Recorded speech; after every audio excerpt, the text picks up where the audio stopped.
Hey, good morning, traders, and this is Big Al, and this is how I trade. Hey, it's Friday morning. It's about 8 o'clock, and I'm recapping June the 2nd on Thursday's trade.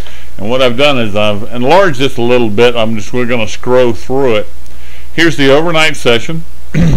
Remember, I marked the high of the overnight session, and then the low of the overnight session, and then the blue bar here, the blue line here represents the opening of the overnight session.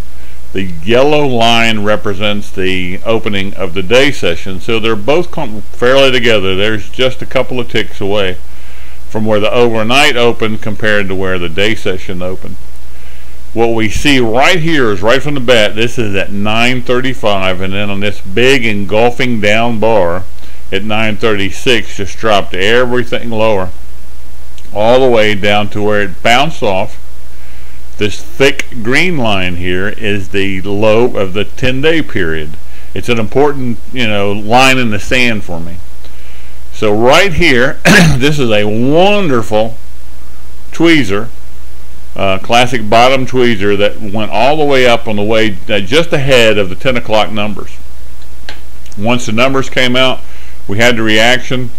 It then came in and tested the open for the day and the overnight open, and once it got resistance, I was just looking through here, on this particular part on this tweezer right here was not in here. I actually had to run some stuff the first thing in the morning and did not get back in time to actually make this trade.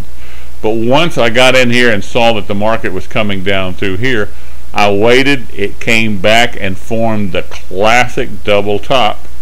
And with this engulfing down bar, I came in and placed my order entry at 12,265. And again, I got my first exit at 12,255 on the first half of my target.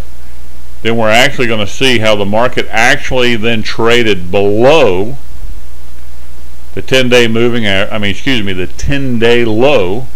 And once it set up this small little hammer right here, I went ahead and put in my second position and got out at 12,200. Once the market came down and formed almost a little tweezer here, but these three bars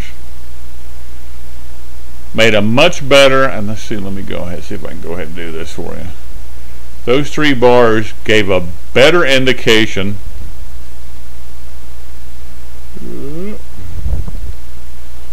Let me get rid of some of this for you. There's a lot of clutter on this thing.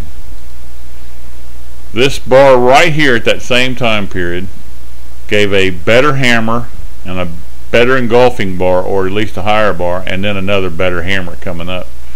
So I use that to make my trade. And I went, let me bring back my, there we go. Alright, sorry about all that, but I actually, at that point, actually got in where I actually got out. So I exited my second part of my trade at 12,200, and now I've gone long at 12,200. And again, only 10 ticks away at 210, I got my first exit. And then I followed it all up. I didn't have a lot of conviction yesterday that this was going to go much, much higher. But it did look like it wanted to come back above the 10-day low, and I wanted to see if it was going to, I didn't know how it was going to meet, but I thought that both the overnight and the daily open was going to create resistance. So I came up here as soon as it came through and I got this engulfing bar. I placed my exit at 12,240.